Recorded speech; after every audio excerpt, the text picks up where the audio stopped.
Hi, I'm Suzanne Lasher, and this is my mom, Audrey Poppen.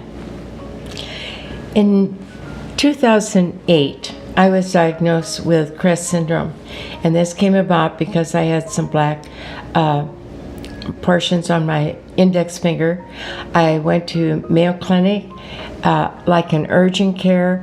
I immediately saw a rheumatologist who had me go to the hospital. He asked me the questions.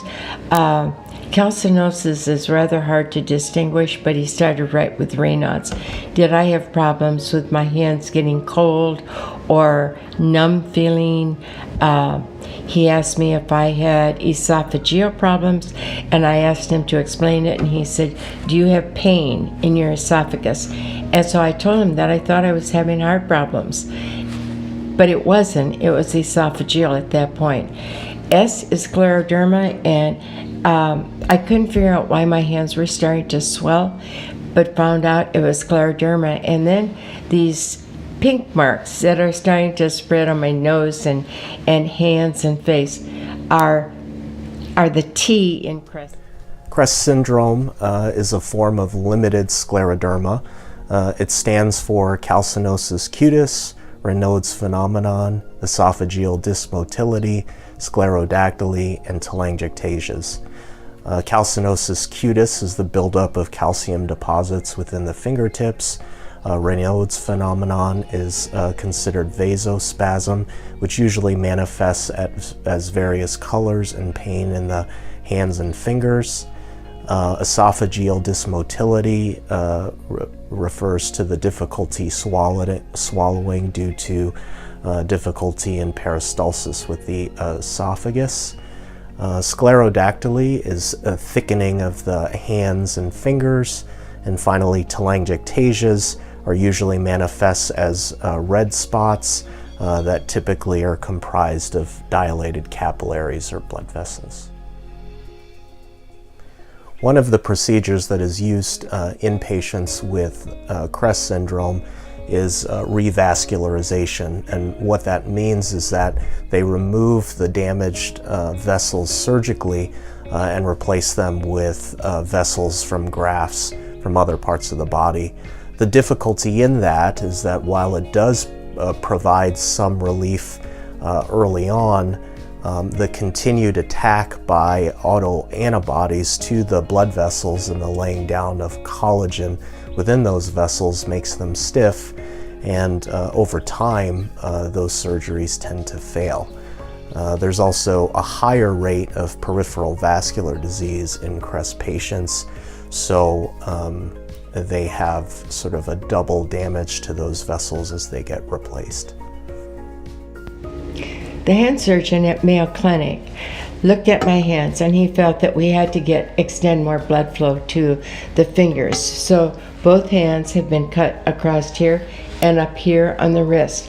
Those arteries were then removed and scraped and put back in there so that there'd be more blood flow to the tips of my fingers and down into my hands. However, over a period of time, that did not work either, and these you can see they've become more swollen and they feel stiff, and without the necessary blood flow they become necrotic, and I had to have surgery to remove the tips of my fingers. Because I'm a woman that really likes to cook, I have a difficult time, but I've gotten several things that are very helpful to me.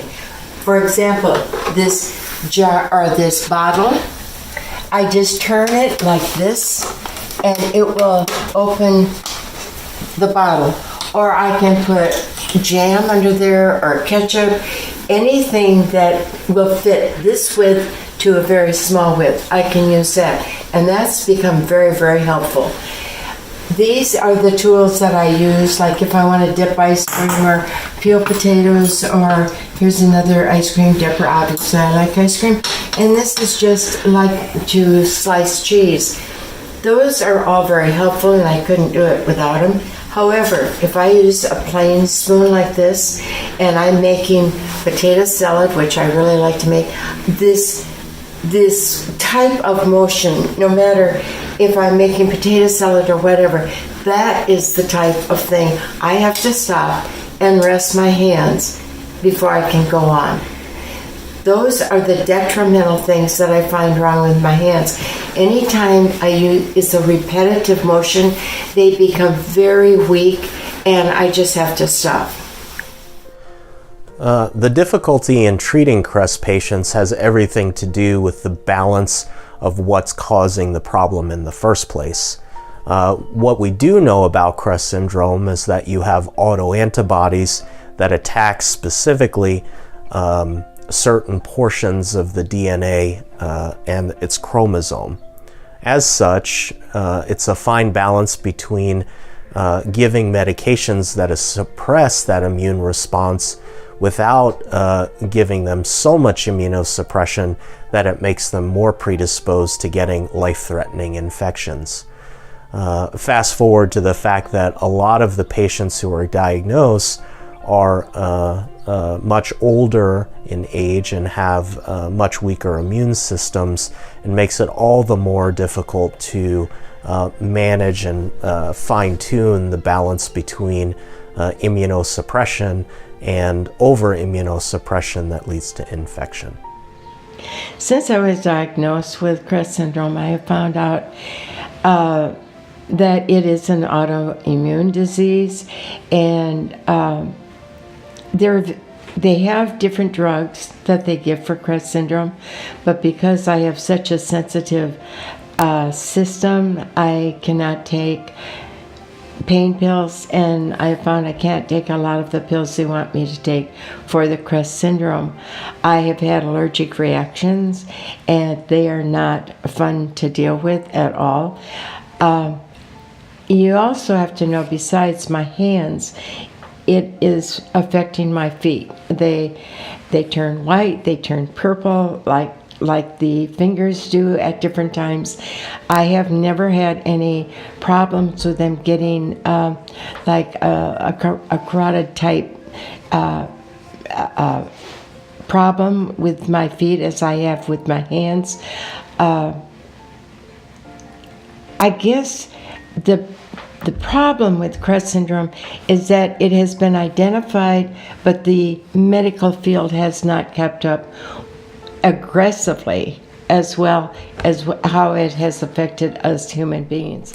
For patients who may have allergies to the mainstay of treatment for CREST syndrome, there have been limited studies and case reports showing benefit of different anti-inflammatory and orphan drugs, including probenecid, minocycline, and oral corticosteroids. Unfortunately, those studies are very limited and only reflect a limited number of cases and don't necessarily apply across the board with every patient. I think the most frustrating thing for me with this CREST syndrome, as it has progressed in the last 11 years since I've been diagnosed, is that I cannot cook and make a nice meal like I was used to doing, and so consequently I can't invite friends over or my family over to cook a nice meal for them because I don't have the strength in my hands nor the stamina in my feet to be able to stand and do that. That is just one of those things that I wish I could do. The other thing that really bothers me, and I'm real cautious, very cautious with, is getting in and out of the shower.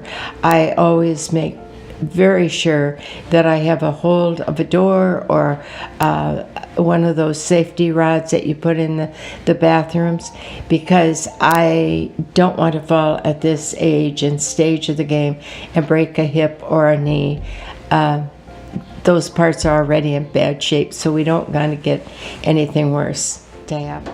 This has been a pleasure to have this opportunity to tell you about the CREST syndrome. It's my feeling that I wish it didn't happen to me.